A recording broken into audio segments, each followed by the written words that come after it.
before it's all said and done, I talked about it this week. Everyone was saying, oh, is the Chiefs era over? They're having a hard time. Yeah, it's one game. But they did just go on against one team we think is a monster, right? And the Ravens, whose record doesn't necessarily indicate because they've played two great opponents, two of the best offenses in the league, in the Lions and the Bills. But to me, how many years did you hear that the Patriots were done after they had the loss? Remember to the Chiefs, I remember that one year where it's like, all right, the reign is over. No, it's not. Patrick Mahomes is still standing here. Andy Reid's still here. This team has championship DNA, and they showed it today. Shut up, Brian.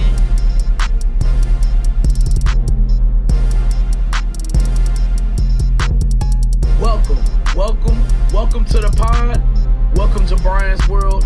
I am your host, the ambassador of Kansas City, Kansas City's favorite son, Brian B. Shynin. Brian. And I thank you for spending your time with me right here on Brian's World and checking out the podcast. And I love and appreciate you for that so much, because you literally could have been anywhere else in the world, but you're spending time with me. Love and appreciate you for that.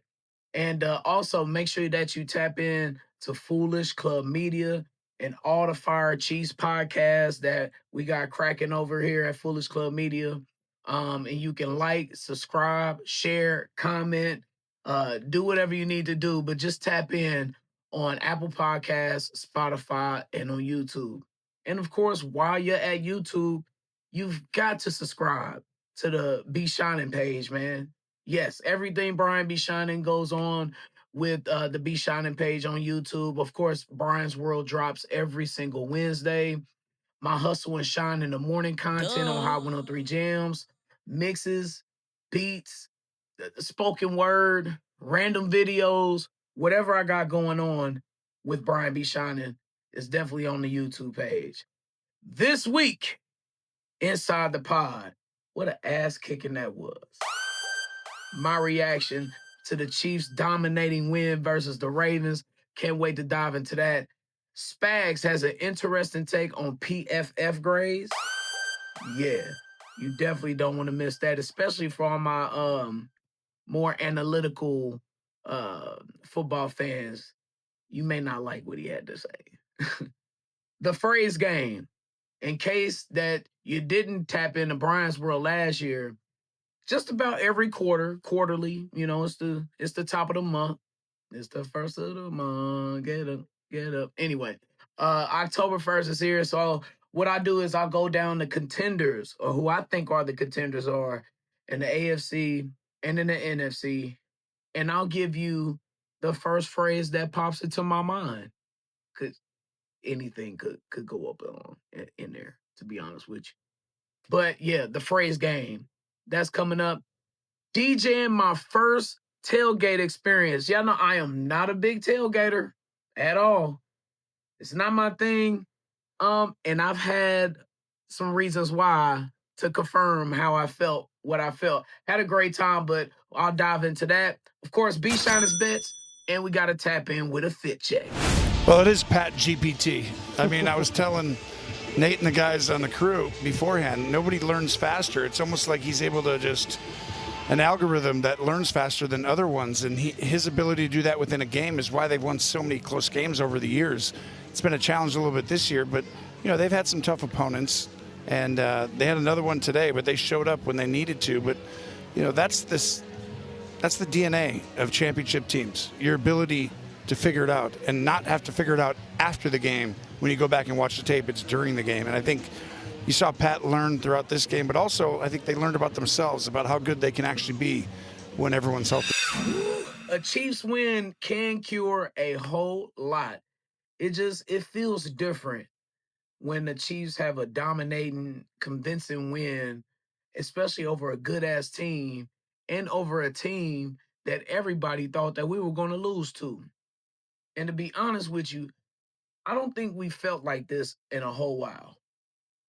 Where the Chiefs put up that many points, I ain't going to say that easily, because nothing in the NFL comes easy. But they didn't have to struggle and tough out points. It seemed like when the Chiefs got going, when they got some oil in their system in the second quarter and beyond, I don't want to say unstoppable, but they didn't punt to the backups were in the fourth quarter, and everybody had left the damn stadium. So to have this feeling again, we want more of it. You ain't lying, Brian. And I got good news for you, Chiefs Kingdom. More is on the way. I guarantee it. I told y'all this offense was going to change whenever we got healthy. I told y'all that my expectation of this offense is going to be high because of the fact that I knew the offensive line would eventually glue together. We'll get to that in a second. But with a healthy Xavier Worthy and soon a healthy Rashee Rice and unsuspended Rashee Rice will be on this team, along with Hollywood Brown, along with Tyquan Thornton, along with Travis Kelce. I mean, you saw Xavier Worthy's immediate impact on this team. And I am convinced 100% that the Chiefs beat the Chargers and the Eagles if Worthy is in those games. Not even Rashee Rice, if just Worthy is in those games. He changes the dynamic of the offense. And some smart aleck this week, I can't remember who it was. Somebody said, oh, well, you think Xavier Worthy is going to come in and the offense is just going to magically come together? Well, voila, because it certainly looked different today. And yes, I'm recording this on Sunday, and I'm trying to do a little something different. I want to hurry up to get my Chiefs raw reactions instead of waiting till the next day to bake on it and think about it. I want to get y'all how I really feel, especially after today, because what the Chiefs did was show y'all who we really are. See, people really thought that was us those first two games. But like I said on the pod last week, we have not seen the 2025 Chiefs yet, and we still ain't seen them yet. But with Xavier Worthy's speed, explosiveness, his route tree, the different plays you can call when he's in, just the simple threat of him being on the field makes defenses have to account for it. So when you don't have that threat there, then you can focus your defense on other things, which they have been doing for the past, I don't know, almost 2 years. Damn. I think everybody in Chiefs Kingdom is salivating at the thought of Rashee Rice joining what we saw today. Okay, yes, Baltimore had a lot of injuries. Nobody understands that more than us. But damn it, nobody was saying that the Chiefs are going to win this game coming in here. So I don't want to hear about no crocodile tears with these other teams and these injuries. Because let me tell y'all something. We finna hear some all-time goalpost moving coming up this week. All time. We're going to hear so many excuses as to why this isn't a legitimate win for the Chiefs. How they're just going to skate over everything that the Chiefs did against the Ravens. Mark my words, man. The goalposts are going to be moving hundreds of feet away from where they are right now. This offense is so dynamic now with the addition of Worthy on this team. And Romo talked about his speed alone being a threat to defenses and how they need to respect it and how they have to respect it and how it opens up other things like the run game, like the screen game, like how you can diversify your play calls more. And you saw that in this game. You saw how Andy Reid and Matt Nagy was cooking up.